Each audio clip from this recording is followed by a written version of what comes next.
Será que um autor se preocupa quando vai escrever uma obra que seu livro seja cancelado? Será que os autores cancelados fazem de propósito? Afinal, é possível gerar certa repercussão colocando seu livro em destaque negativo, pois a parte contrária vai fazer questão de enaltecer. Esse foi o tipo de questionamento que recebi na Terça das Lamentações, no meu quadro semanal nas redes sociais, no qual eu respondo perguntas de escritores ou curiosidades também. Meu nome é Diogo Oliveira, escritor, e este é o Livro de Teseu, o meu canal do YouTube. Então acompanha aqui que depois da vinheta a gente vai bater esse papo.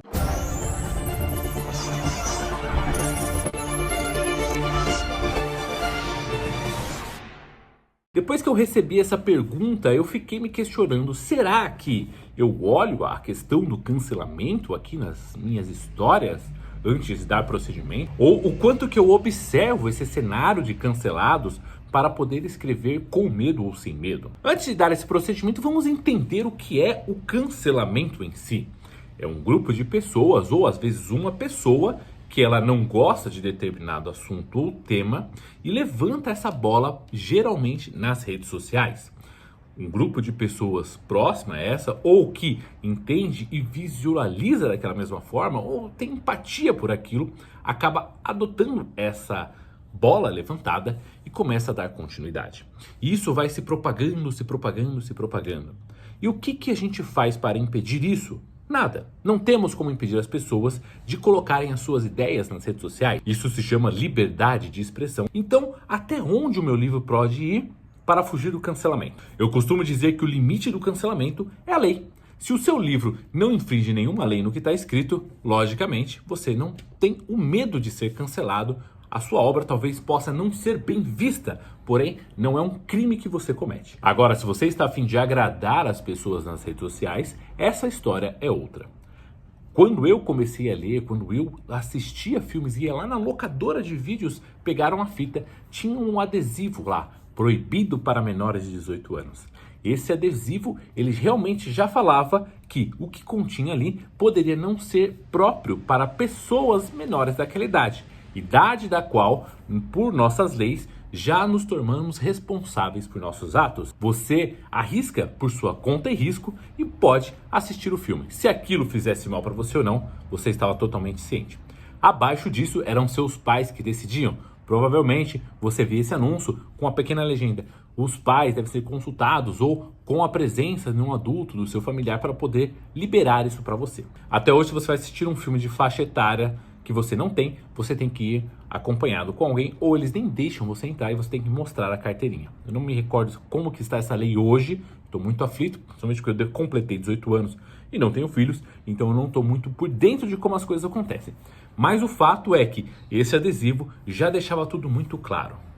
Com o passar do tempo e esses cancelamentos ocorrendo, a gente começou a adotar no mercado literário uma coisa chamada de alerta de gatilhos. Que antes mesmo da pessoa olhar o seu livro, você já tem alguém falando: olha, esse livro pode conter gatilhos de tal coisa, tal coisa, tal coisa, tal coisa, tal coisa.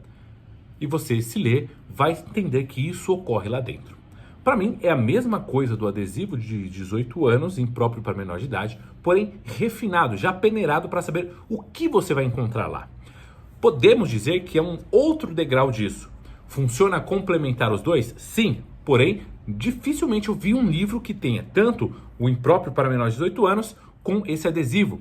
O impróprio para menores de 18 anos ficou uma coisa mais sexual. Se você tiver algo erótico, é menor de 18 anos, senão vira gatilhos. Não quer dizer que eu concorde ou discorde, mas é como as coisas estão funcionando em grande parte. É obrigatório colocar alerta de gatilhos? Não. Agrada a grande parte dos compradores? Os online, sim. Os offline, eu não tenho como dizer, que muitas vezes as pessoas que compraram meu livro presencialmente não retornaram para mim ou não sentiram falta.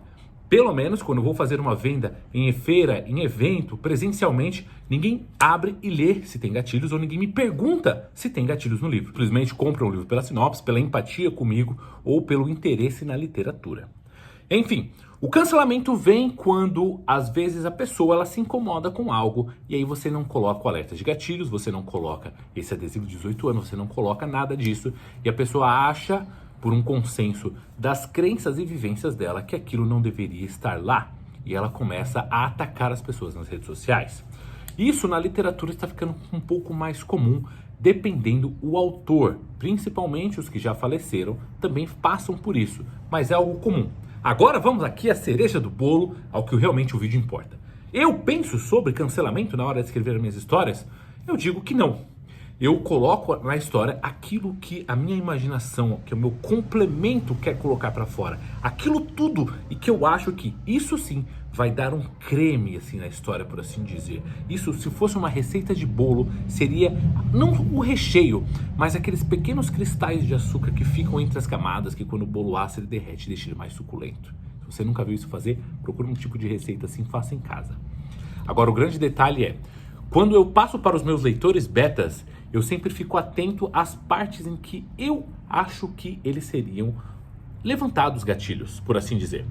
E a maior parte desses leitores betas não repara nesse ponto, eles não me retornam com o que eu ficava com medo. Eles retornam detalhes que não incluem isso, mas acontece.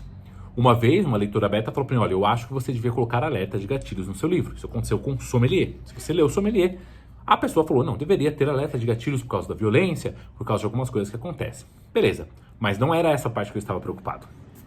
Uma outra pessoa falou para mim, olha, esse livro é bacana e tal, mas eu acho que não funcionaria assim, assim, assado, e o final é meio pesado. Bom, foi um conto que eu escrevi, acabou indo para alguma revista e tudo mais, porém, não é uma questão de cancelamento. Tudo pode se tornar um cancelamento dependendo do gosto da pessoa e do quantas pessoas ela consegue mover junto com ela. Agora, o que eu penso? O cancelamento é uma coisa que vai estar alheio a tudo e a todos. Se você conseguir escrever um livro do qual ninguém ache ruim, sinto lhes dizer, o seu livro não agrada a ninguém. Ou simplesmente não estão lendo o seu livro. O livro, uma obra de arte, ela gera uma empatia entre as pessoas, de acordo justamente com o que eu falei, as suas vivências, as suas experiências, os seus pensamentos e o que você já leu ou já consumiu de literatura ao redor. Você vai atrair pessoas com gostos semelhantes e vai expulsar pessoas com gostos diferentes. Logo, se você sofre um certo cancelamento, é porque você não está ali dentro deste meio. Lembre-se que eu estou falando do cancelamento no qual a pessoa acha que uma cena tem que ser diferente ou não concorda com o que o autor fez. Agora, o cancelamento envolvendo o que hoje é considerado crime é uma outra história. É aquilo que eu falei lá no começo. Se a sua história não envolve nenhum crime, ou a sua história está dentro da lei, ok, pode prosseguir. A questão é que eu vejo cancelamentos ocorrendo porque as pessoas falam que o vilão está sendo malvado. Isso não condiz, o vilão vai fazer maldades. O vilão está ali para ser malvado. A gente não pode querer que o vilão ele seja sempre um mocinho, só que do lado contrário do protagonista. Isso funciona? Sim, mas não é toda a história que funciona assim. Não dá para você exigir que o autor faça da forma que você queira que ele faça. E boa parte dos autores que eu vejo que sofreram certas repreensões em redes sociais é justamente por isso. Chega ao ponto de, numa avaliação da Amazon, a pessoa dá um spoiler do que acontece na sua história, porque o que acontece é o que ela não gostou, e geralmente aquilo faz parte para uma surpresa do leitor e acaba sendo estragado. Mas eu, particularmente, não gosto de pensar em cancelamento. Eu coloco a minha história do jeito que eu acho que tem que ser, mas também não fico procurando colocar coisas que gerem certas reações. Ou você é daquela pessoa assim, eu vou escrever tal coisa porque tal coisa vai chocar todo mundo e isso vai gerar certa repercussão. Isso eu não faço, eu não acho legal, não acho interessante, porém já conheci pessoas que fazem questão de colocar isso porque dá ibope nas redes sociais. Estamos na guerra dos likes e no livro também vale. Afinal, o seu livro pode ser falado nas redes sociais. A questão é que eu passo por leitores betas e eles despercebem aquilo que me incomoda. E mesmo se eles percebessem, eu teria uma base de como é a reação deles. Se você é alguém que não vai se sentir à vontade com certa repreensão em redes sociais ou de avaliações, existe também a leitura sensível. Esse tipo de leitura você contrata alguém que vai fazer uma leitura focada naquilo que você acha que pode dar algum problema de cancelamento e ela vai passar para você se está bem ou não. Tudo isso está disponível no mercado. Nós aqui no Livro de CZ, o Estúdio Literário, temos algumas pessoas que podem fazer isso para você, além da leitura crítica também. Não é só eu que trabalho aqui, temos uma equipe aí que eu posso direcionar. Mas o que eu deixo de recomendação para você é, a sua história é única, é a sua vivência com o seu repertório. Se você sente que isso tem que ser mostrado para o mundo, faça. Depois se preocupe com os detalhes. Para amenizar o que pode vir a ser um problema, existem inúmeros recursos, mas não deixe de escrever. estamos aqui junto. Esse foi mais um episódio da Arte das Moedas, onde eu estou mostrando para vocês o passo a passo de escrever um livro e todos os pormenores que acontecem durante a escrita.